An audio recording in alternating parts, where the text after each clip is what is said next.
it is one of my a motto that I like to see people use their brain and imagination and play with my object to meet their individual lifestyle.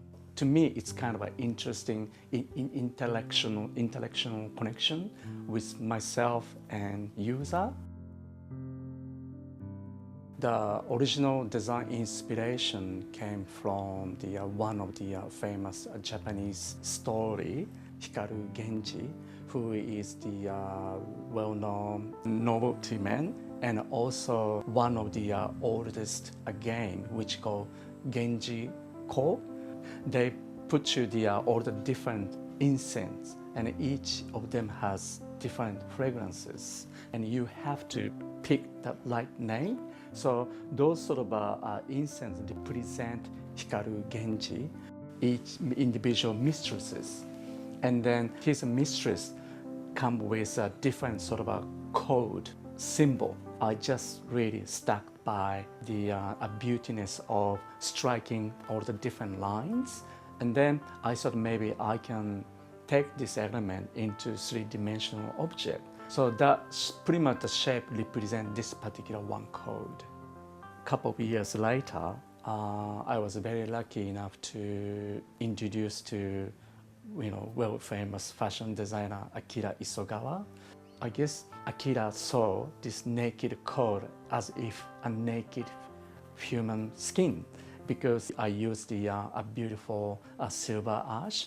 And then Akira sort of said to me, what if his beautiful kimono-inspired design transformed into this naked object? We use two different patterns. Outside and inside is totally different. But because when you look at the Japanese women, when they wear a kimono, they always use a different combination of the color or different sort of combination patterns together. And often the kimono represent different meanings, different sort of feelings. So through this dress code, we decided to use the specific pattern which represent different seasons. With a new collaboration with a Paramoto, I really inspired by their visual vocabulary of artwork. They sent me a couple of sort of sample patterns. And at this moment, we are finalizing a final design. So the inside has got a very striking color, but on the other hand, keep a nature of the timber. It's something to do with the combinations, like bright color versus a simplicity. We both really like that. So this is the internal artwork? Yep. Do you have the external artwork as well? Not yet. You don't? Okay. Yeah. Because it's more sort of focusing on the inside sort of patterns. Paramoto, they wanted to see more kind of a glossy finish in the inside. Okay, all right. So I sort of, and also they wanted to see if you can use some kind of a metallic something. Like a silver flack?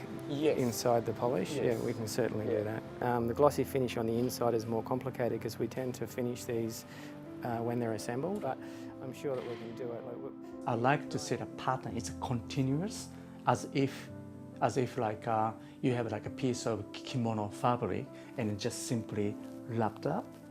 That's sort of both Akira and I and also Paramoto wanted to see it, which means I had to spend the time with my manufacturer and looking at the structure, because if we can't solve the structure, there's no way achieve this beautiful object.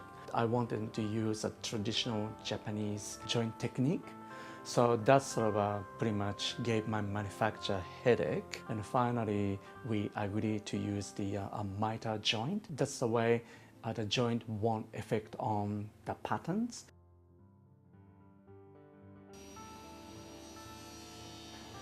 They are extremely difficult to make. Not many people can make them to a standard that's really going to be acceptable for the clientele that Toshi is selling them to. The problem with them is that the surface is printed when it's flat. And so we need to put these together after they've been printed. Typically with a piece of furniture you would do all your joins and then you would sand it and finish it, whereas these you have to have them all finished. Each panel has got to be finished before it's assembled, and no tolerance for error at all. So it's a really time-consuming process to get that done. You know, Toshi will come to me with a design, and then for me to be able to resolve that design, to be able to turn it into a piece of furniture, a quality piece of furniture, and that's how we do collaborate together. And I can see that evolving in the future with new pieces coming through, and then just being able to sit down and work out what's practical, what's really going to work, and then having that mesh in with still having a quality design.